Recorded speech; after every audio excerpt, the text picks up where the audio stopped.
5, 4, 3, 2, 1, 0.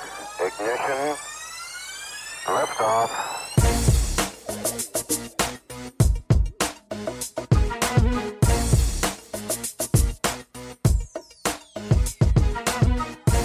You're listening to the GHT Overland podcast.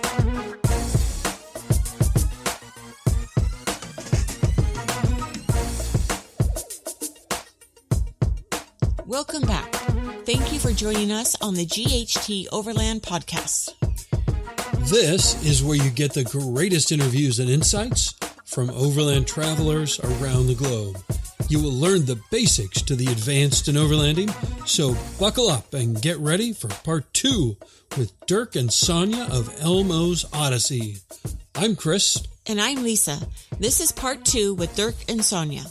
The second half of the interview is packed with funny stories and, of course, good information from Dirk and Sonja, two experienced overlanders, from their biggest challenge to date in Tajikistan, border crossing advice, to a water purification tip completely new on the podcast.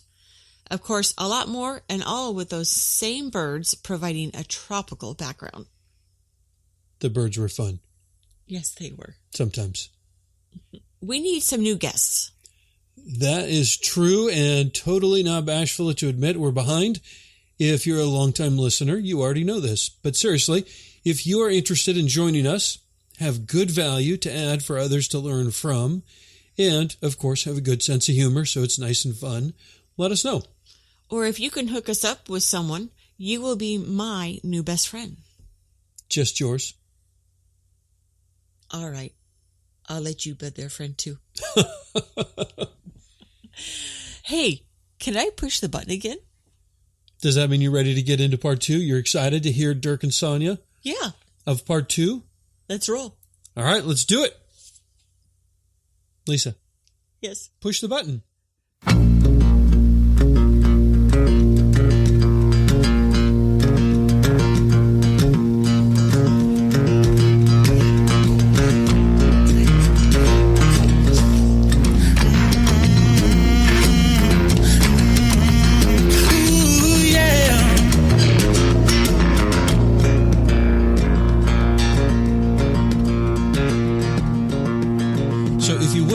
About the number one biggest challenge you've had to overcome on the road? I think for me, Tajikistan. Yes, Tajikistan, the Pamir Highway. This was the biggest challenge. There's only and they call it highway, but it's a dirt road. It's a one-way dirt road for both ways, and you are always on the edge of the hill, and you look down, and there's only the river, which is the border to Afghanistan. And we are talking about 1,000 kilometers. And if a truck comes from the front, you have to go backwards on this and finding a place and where you can let him go and you can go. But in this time we had the worn-out shock absorbers, and it was very, very uncomfortable. I really, let's say clear, I was very close to shit myself. I really dislike it. And even Sonja, she was sitting in her chair, and then I didn't saw her, and I was like, "Where are you? What are you doing on the ground?" And she was like, "No, I can't look out of the window anymore." Oh, poor Sonja. Yes, it was too hard for me. Look out! Was so deep in the water, and I'm so afraid in this time. This was a hard time. You see, if you go on a truck like this, which is very high, and the shock absorbers are worn out, we are running on spring suspension. The whole truck will flip from left to right and left to right all the day, like dong, dong, dong, dong, dong, and that makes you crazy. Oh. You really think, oh God, we will fall over here. Yeah. Yes. Yeah. I'm pretty sure Lisa would have done the same thing, Sonja. Yes. Yes. And this time I drove Elmo, and there was a little car with a flat tire. So we stopped, and Elmo has a brake system with air compressor. Yeah. Okay. And we can give air to these guys to fill up the tire.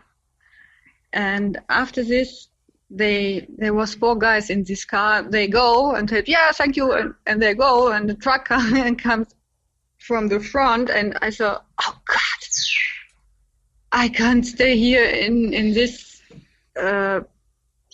dangerous situation. If the truck are passing me, we will falling. And so I drove ELMO on the left side, on the side where the hill's going up, and this truck has to pass on this dangerous side. And I was very happy that I was safe on this mountainside on the Pamir. It was very, very dangerous for me. Wow. Yeah, it sounds like it. Oh my gosh. Yes, it was. The mountainside is your best friend. Oh yes, of course. Yes. But we have to tell you, to be fair, if we can choose between a tarmac road and a dirt road, we would choose a tarmac road. Otherwise, we wouldn't have done it so far. Now we have done more than 70,000 kilometers, and even a Unimog truck is not made only for dirt roads. You can kill everything on dirt roads.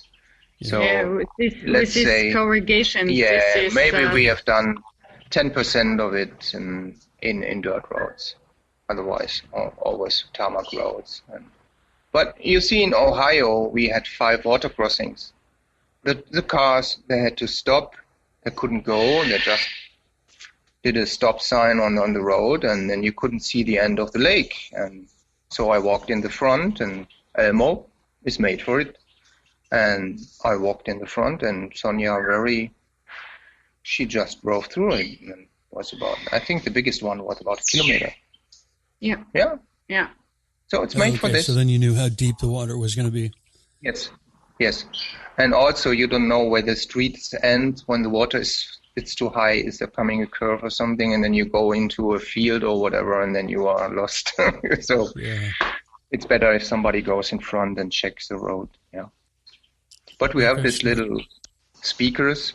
We use some CB radios, so I can give advice. And they're broken now, but in this time they worked, and we have to buy new ones. And then it's very easy to say you can go a little bit more right or left and straight and things like this. Yeah. Okay. So border crossings, what tips do you have in preparing for them? Time. Take out time. Take out time. If you are in a hurry to do border crossings, you will get in trouble. So come to the border in the morning, let's say 9, 10 o'clock, and you are happy if you can leave about 4 o'clock. If you make it earlier, you are more happy. Yes. So always we think if we can make it in one day, it's okay. But so far here in Latin America, the most time was about 2.5 hours. Yes, it's very quick. The border in Mongolia, this is to Russia. Very hard. Very hard. Yeah, that took we stay 5.5 hours in the heat, and this was not so much fun. So every border has its own laws. Yeah. It's like a microcosmos, and they all do what they want to do. And they send you from A to B, and they want a copy of this and a copy of this, and you have to bring this and this. And now please pack up everything of the truck. We have to do radiation. And then you say, what? No. Then I go back. And then you have a little argument and blah, blah, blah, blah, blah. But at the end, we are here. So yes, you can say it is it is not the same way on the border. No. Every border is different. Every border is different. Even here now with the shipping of the ELMO, we have done it now already 2 times. Only for instance, normally you go to a guy who's doing the transport thing for you and all the paperwork, and you just deliver the truck. But here it's different. First you have to go to Panama City, and the police will check. It takes you 1.5 days. If the car or truck is stolen, if everything is fine, if you have open fines to pay and things like this. But we are shipping from Cologne, and this will happen in Panama City, which is about 80 kilometers from Cologne. But so first we have to go in this big city, doing this, and when this is done, we can go to Cologne, and in Cologne we can bring the truck at the end to the harbor. But there's an inspection too. Yeah, so all have their different laws and things. But it's all about money at the end. Yeah. So how do you guys generally work out the language difference when you go to a border and you don't speak their local language? Oh, that is very easy. At the border, we used to use the Google translator. And on the road, when the police stopped, I only speak German. Okay, perfect. It's better. So on navigation and communication, what are you using for navigation, either if you're using apps or a paper map and a GPS? What do you find that works best for you? So we used to use two things.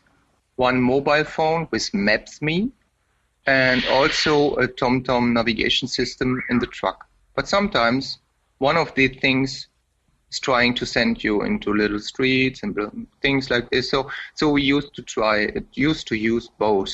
And then we compare this direction better or this one. And so, yeah. And at a backup, I always try to buy maps because once we lost our laptop and tablet, they were all gone.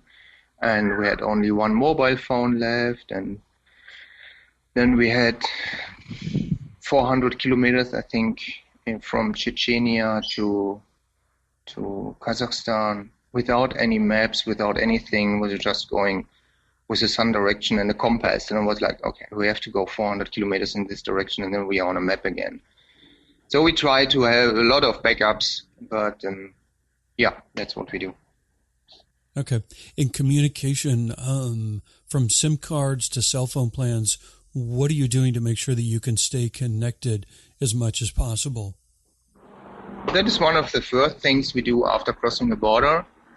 First we do, before we cross the border, already research in the internet, which is the best telephone system, SIM card thing in the next country. And then when we cross the border, there's always a border town. And then we go in a telephone shop and buy a SIM card. Sometimes you are not allowed because you're a foreigner, so you have to give somebody a little bit more money that he will do it on his name, and then you will get a SIM card. So far, there was always a way to get a SIM card, to have some internet, and it's mostly 4G, very cheap. Very cheap. So we are talking about, let's say,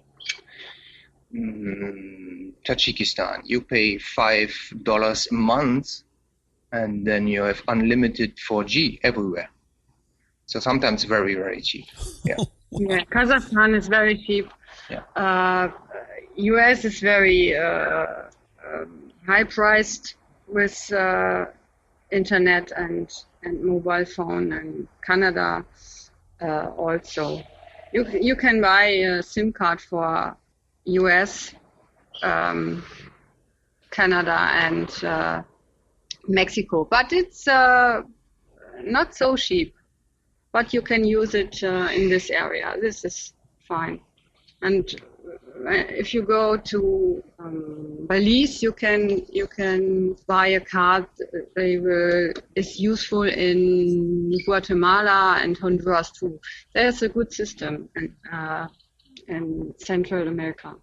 Okay. And do you guys use either an InReach or a Spot as a backup device? No, nothing. Okay. So let's go through some onboard necessities real quick. We may have covered some of them, but if we could go through again real quick. How much fuel can you carry? How far does that take you? And any tips on calculating your fuel needs? Yeah. So Elmo will use between 15 and normally 16.5 liters for about 100 kilometers. And we are carrying about 380 liters if we are full. Mostly we carry only 160 liters, the main tank, because of the extra weight. But if you are in remote areas like Australia, where you cross the desert twice minimum, and we are talking about 1,700 kilometers, and in the middle of the desert, the fuel will cost half more than at the beginning. Then we fill up everything and we can do 2,000 kilometers with it. Yes. Yeah. And we are carrying about 200 liters of fresh water. If we don't use a shower, it will last forever. Because then we only drink it and do some dishes. And then we can do 2 or 3 weeks on the 200 liters. If we use a shower, we will use it for about 1 week. Yeah, then it's empty. So you can say we are autark. For drinking water, how do you filter the water if you need to? Or we do it with silver, and there is silver in the tanks, and I mean real silver, so silver coins. And also we use things like micropure. I don't know if you've heard about it, but it's a special treatment. You put some drips into the water and then it's clean. And then we ask the locals if this is drinking water. And I think in Mexico we start buying drinking waters in the big gallon things like 20-25 liter bottles and fill up the tank because it costs nothing. Then you pay maybe $2 for the whole tank or I think. So it makes more sense. Yeah. Okay. Yeah. And do you use solar or a generator? We use solar. Yeah, we have about 400 watts on the 360. altogether. Yeah. 360. Yeah, 360. Okay, 360 watts on the roof, and we have 2 batteries with about 105 amperes. And this is enough for the fridge and light, and we don't use much energy in the box. Maybe charging the telephones and have some fans. Yeah, if it is really hot, we used to have 3 fans for fresh air. There's no air condition on the truck and there's no air condition in the box, which is sometimes really, really hard. So maybe it's a good thing to build an air condition in the truck. Yeah, especially in those super hot areas. Oh, yes. Yeah, but with the 12-volt thing, the air condition will only works for 5 minutes, and then the system is collapsed. Yeah, if you really want to have air conditioning in the box, we are talking about 600 kilograms of batteries, and this is just no. You don't want this. This is too heavy for the little Elmo. Yeah, he'd be slugging like a slow rabbit. Oh, turtle. Road stories are always a favorite. What's a favorite road story of yours, or maybe a situation you were nervous going into, and how did it turn out? Ukraine. Yes, in the Ukraine, we want to cross the Ukraine on the Black Sea side, but we were stopped from the military, and they told us we don't cross this area because there is war. And I don't believe this because why is there war?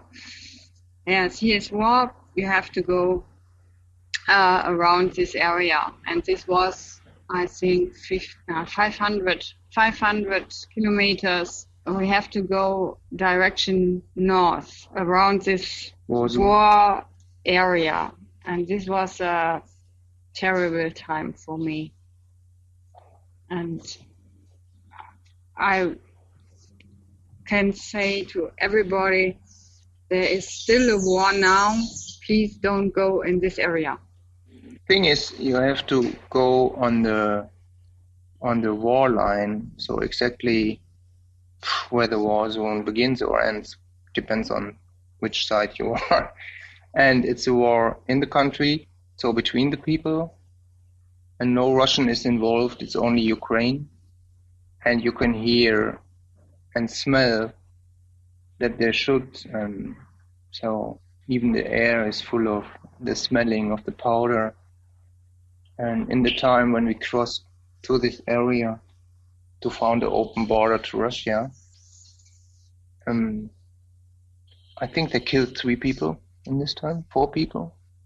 So we didn't feel very comfortable. We parked where all the truck drivers parked, and always police station, military stations, and everybody was friendly, not unfriendly, but when there's really a war going on, and this is what you dislike. Yeah. No, I didn't like it. But at the end we made it, so Yes. without problems.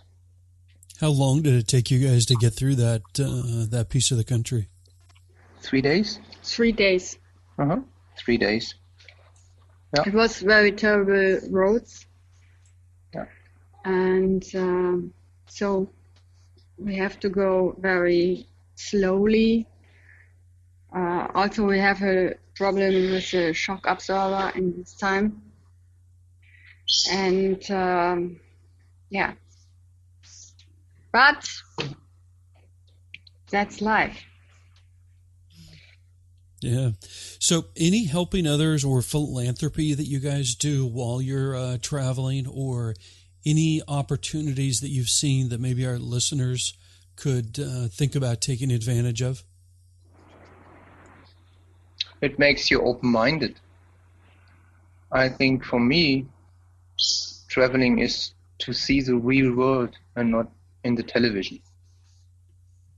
So the news, sorry to say this, made from other people who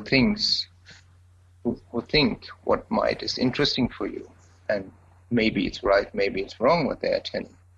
But if you are outside and looking by yourself to all the countries, you will learn that it's totally different. 99.99% of the people are just friendly. Sometimes police, sometimes military, and the government looks for me. They want to try to keep you in the country. Don't leave the country. But it's totally opposite. You have to leave the country to learn. So, yeah, that is the biggest advantage. It makes you open-minded for everything. And see things clear. I'm not thinking about any more parties like left, right wing, if it is green, red, black party or whatever. It only makes sense or it doesn't make sense, and I don't care anymore if somebody is black, white, yellow, whatever. Either he's nice or he's not nice, and I don't care if the government say, no, you haven't to say this. Say, yeah, but if it is like it is, I have to say it, sorry. And I don't care if you think I'm a bad guy or I'm a good guy. Yeah, it makes you really, really open-minded, and you can make up your own mind. Yeah, I like this. Okay, cool. So this has been a lot of fun. Anything that we missed? Yeah, sometimes our friends and family, yes, of course. Yeah, but it's so interesting to travel in the world. So many things to see, so many people you can talk to. And so if you use telephone calls or internet chats, you can stay in contact with friends and family, and that's very nice. So no, not real miss things, only people. Yes, and some sort of food. Dirk's like Currywurst, Deutsch. Deutsche Currywurst. German. So you won't get everything on the road. So I am born and raised with Nutella. I can get it now everywhere. That's very easy. But you won't get the real good German bread. And German bread is really, compared to all the rest of the world, sorry to say this, I'm very sorry. But the rest in the world is, compared to the German bread, for me, just crap. And so I miss the German bread, and and really some really good German homemade food. Yeah, I miss this. Yeah, and family and friends. Of course. Let's wrap it up with some fun facts about you guys. What keeps your co-driver occupied on long drives? Occupied means Busy. busy.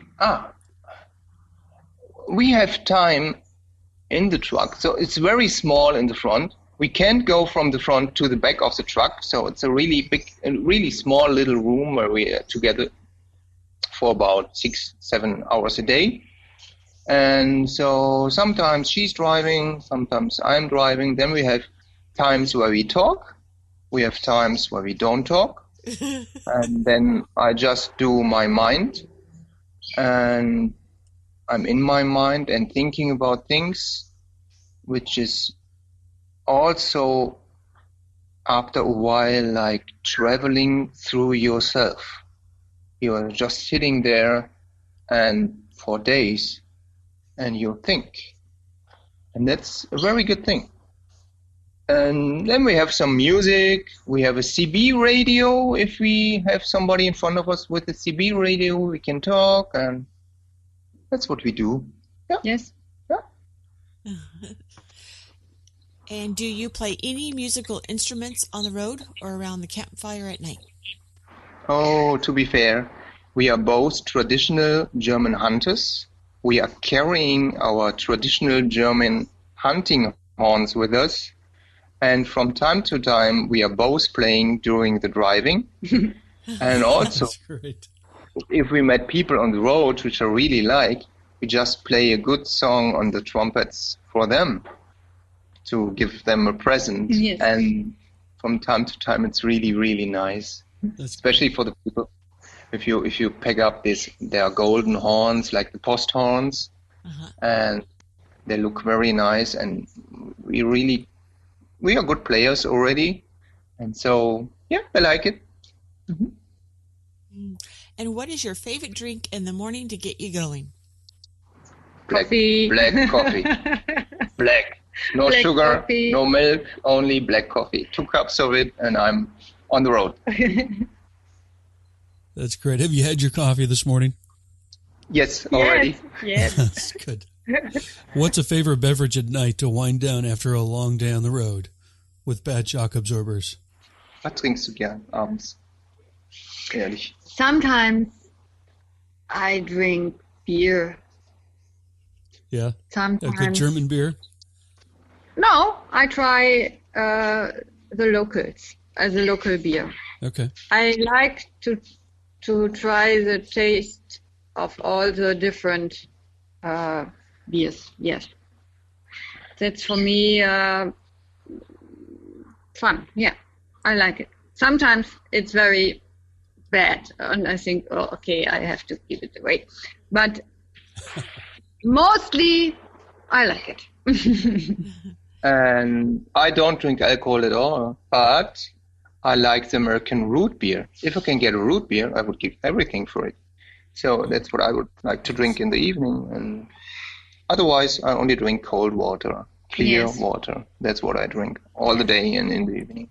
And sometimes coffee, yeah. Yeah, morning coffee, all day water, and sometimes. So I'm very cheap. I cost nothing.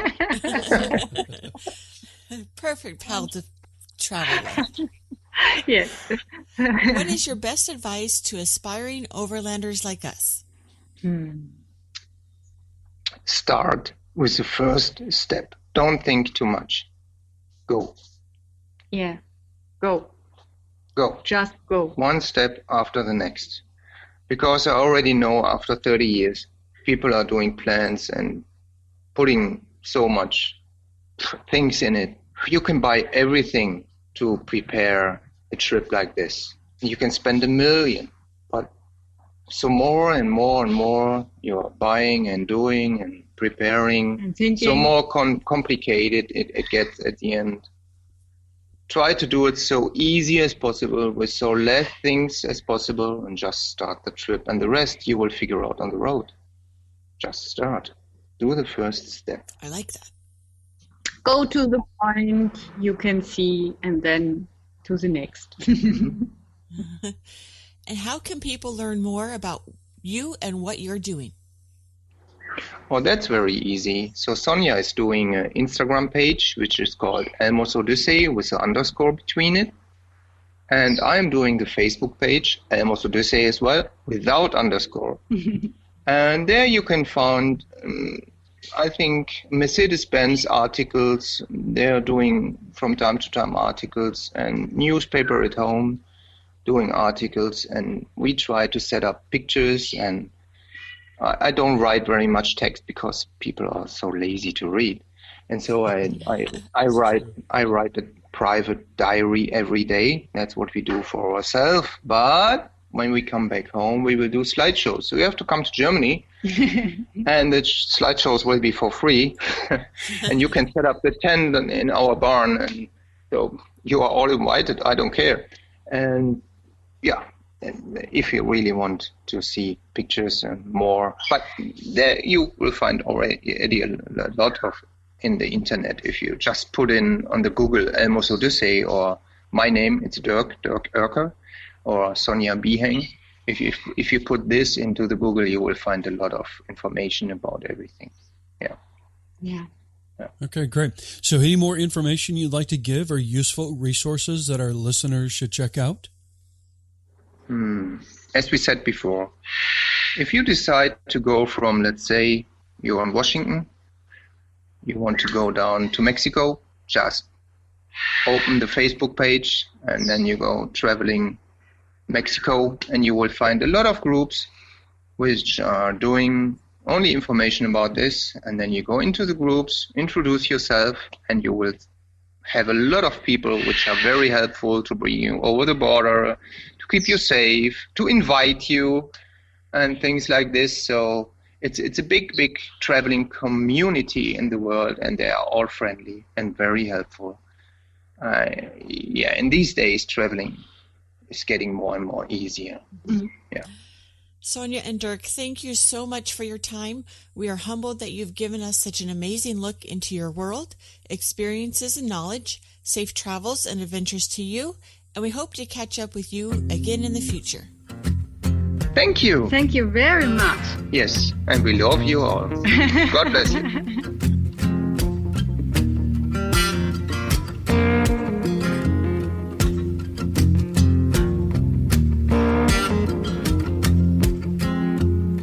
Those birds. Yeah, I hope they didn't blast you too much if you're using earbuds. Sorry about that. Other than that, what a great ambiance and a great interview. Dirk and Sonja were so awesome. Like all of our guests, we are just so humbled by the time and experience each guest shares with us. It is the best part of our week, no doubt. Yeah, that's for sure. I really look forward to each one. I like that Sonja shared their experience in Ukraine. The obvious emotion with the experience of going through an area in war. Yeah, true. And Dirk's explanation of those smells, it's not all good times out there. Life and the world still have their little ugly sides. So, perspective, for sure. Perspective. Dirk and Sonja, it was an absolute great time learning and laughing with you guys. We are so very humbled that you took so much of your time and jumping through so many hoops to connect with us and making the interview happen. So thank you, thank you, thank you. You are both absolutely amazing, and we hope to connect again down the road. So Lisa, a public happy birthday to you. Why, thank you. You're welcome. Oh, and happy birthday to you too. That is right. We both share a January as a birthday month, just 6 days apart from each other. Lisa is the older, wiser one of the two of us. The older woman. Yep. You're old. No. Oh, that wasn't nice. I apologize for that. But I will hand out some stickers if anybody can guess how old we have turned. Snickers? Stickers. Oh, stickers. The little GHT Overland stickers that are pretty popular. Yeah. With all the kids.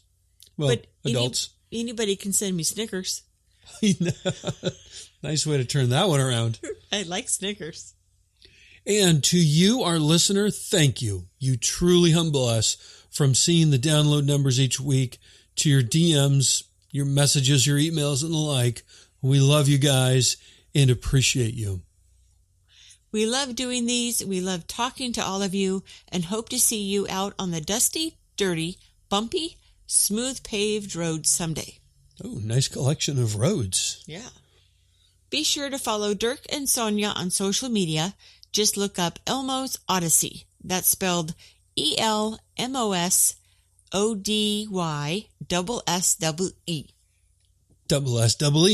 Also worth doing is a Google search of Elmos Odyssey.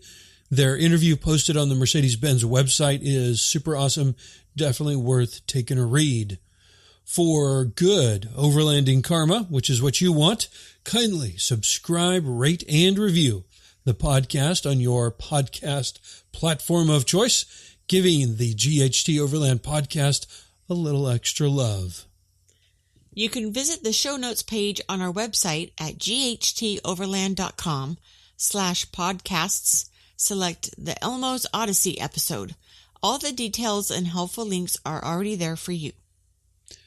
That is correct. A big thank you to our Patreon supporters. Your continued support of the podcast with your hard-earned money means the world to us, so thank you.